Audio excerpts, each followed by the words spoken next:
We have the return of Doomsy and honestly the rest of the impact on the OCG meta. Make sure you guys smash the little crap out of that subscribe button so you guys don't miss out on more content. So this is probably one of the more interesting lists I've seen coming out of the woodwork. We're using the Golden Bamboo Sword engine to build into our Doomsy deck to provide us with what I want to say is some much needed consistency upgrades to keep the deck going, and I kind of like that idea. Honestly, it seems pretty cool. I do also see, of course, down here, in much like atypical fashion within these lists, we do tend to see the Doom Door or the Illusion Gate coming up, and of course a lot of the standard side decking tools that you're kind of used to seeing, but I hadn't expected to see Doomsy actually being a actual challenger. I love this deck. I think it's very, very cool. It just needed a little bit more to get off the ground. I guess having all of this Bamboo Sword consistency actually made this get second in a tournament. Okay. Next up here, we have Odeon and friends. Well, first of all, how many Dominuses can you jam pack into one pile of deck? Because that's what I'm kind of seeing here, you know. Odeon providing you with most of the basic stuff, but also your Odeon monster count is pretty low. You're not really trying to bulk down too heavy on the extra stuff. I feel like you just want good straight consistency when it comes to this. You know, we do also have 2 Crown in here to kind of help us out and make sure that, you know, we can protect our monster if we really need to, or lock down something on the opponent's field so they can't actually try to progress the game state any further. We also do see Shadow Imprisoning Mirror doing its job. The double soul drains in here as well, which is actually kind of nice. But overall, I feel like this is an interesting take on the Odeon pile and probably going to be one of the interesting meta challengers going forward. Woo, Canine Pure. So this is kind of crazy because, like, you have 1 Jokul, you have 2 Azuna, and that's kind of as much as you're gonna get out of this deck. You do have triple elements, obviously, which is gonna allow you to pull back things from the graveyard. So, I mean, it does kind of patch up the holes that the deck kind of feels like it has, but that is an interesting little thing to notice. We also do have double droplet. The fact that they're not, I guess they didn't really feel like that they needed more droplets to facilitate extra combo. We also have the Gorgon in here as well. And then, of course, the Tachyon good stuff kind of help this deck along its way. Outside of that, I mean, anti-spell fragrance, there can only be one. A lot of the standard key components that you're used to seeing within, you know, the side decks for this is pretty strong. Obviously, you know, less canines means slightly less consistency, but doesn't make the deck obviously bad. Next up here, we have branded. So good old Albaz here. 1-2 on the new Albaz, pretty standard. Build is also going with 2 Quem, which I think is fine. We tend to notice that Quem is usually a big player in this deck's combo lines now. We're also going with 2 copies of Sarnier. I don't really think you need to maximize and do any more at that point, because if you do start to drop down, you know, more on those, I feel like you start to kind of run into the consistency problems, and that kind of hurts, honestly. It's not necessarily, you know, all that good. Obviously, you've got all the Malcharmies you need. You have Alba Lenitus. It's kind of funny to see Alba Lenitus finally getting a chance to actually shine after all these years. You know, we just needed some consistency to make the broken parts of this deck become lit up like a Christmas tree, and man, it's really, really well. Just wait till you play this deck and you don't open anything for Brandon and High Spirits. Feels bad. The Elven Notes special.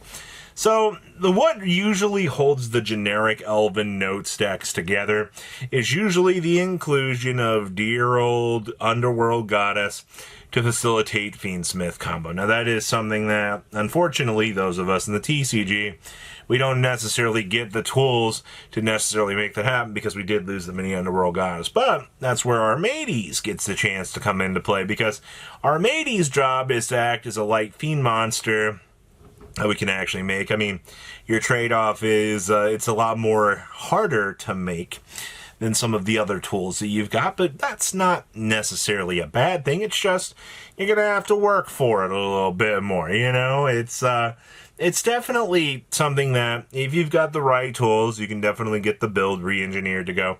You've also got crowns in the side deck. I think everything you've got working here for this list seems alright. Oh, Draco Tail. You know, just pull a TCG here. Just slap the branded package on into the deck, and congratulations. You basically fixed up any of the problems that it feels like this deck could have. Now, you are noticing we are playing 2 new Albaz, 1 old Albaz, 1 Incredible Ecclesia. I mean, once again, getting access to the Incredible Ecclesia is going to be fun. I mean, you're just going to go into the actual level 8 Ecclesia, kind of do like a little reverse engineer sweep through, and you can usually achieve the results that you kind of want to be having, which I do think is fine. It's also kind of cool to see 1SP actually seeing playing here. So Bill just trades off like the Heretic Spheres package that most of the TCGs kind of used to abusing, to basically kind of trade off into, you know, pivoting into an extra little line of things. Also, getting access to Albalenitus just cleans his deck up. You also notice we're playing 2 Secatarion Dragons as well. Seems pretty alright for the options that we've got presented. Oh my god, there's 2 of these things.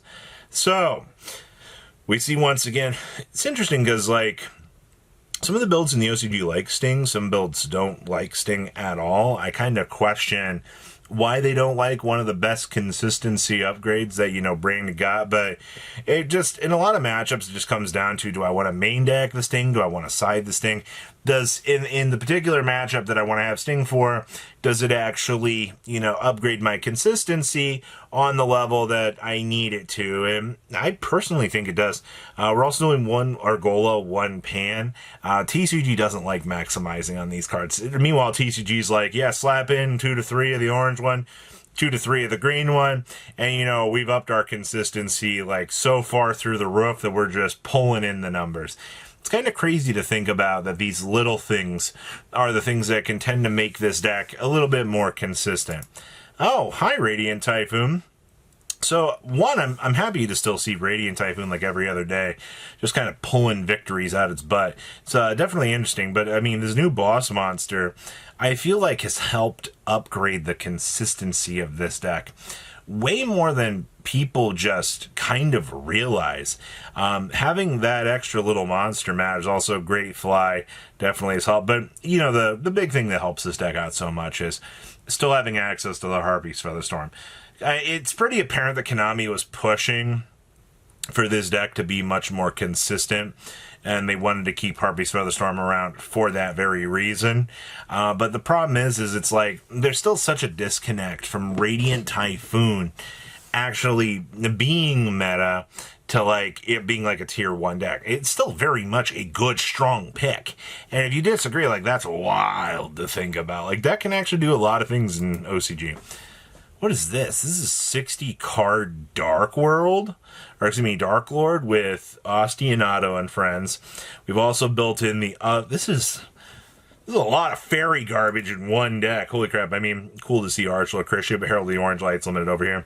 We also do have access to the Sulfur good stuff to kind of allow this deck a little bit more turbo access.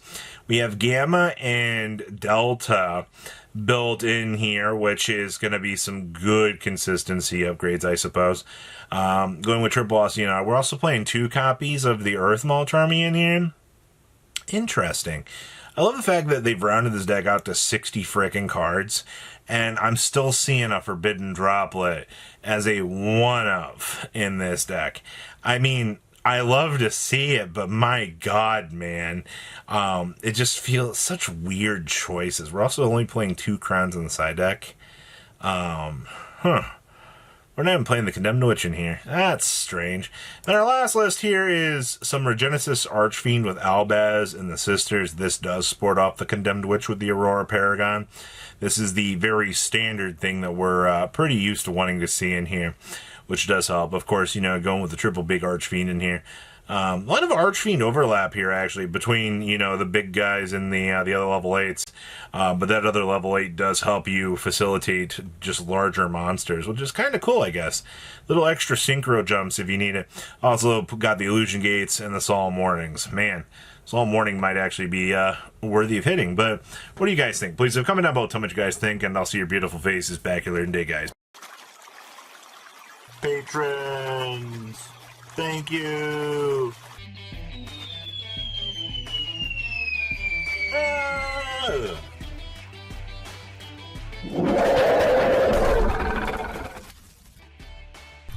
Thank you so much for watching. Check out these other videos.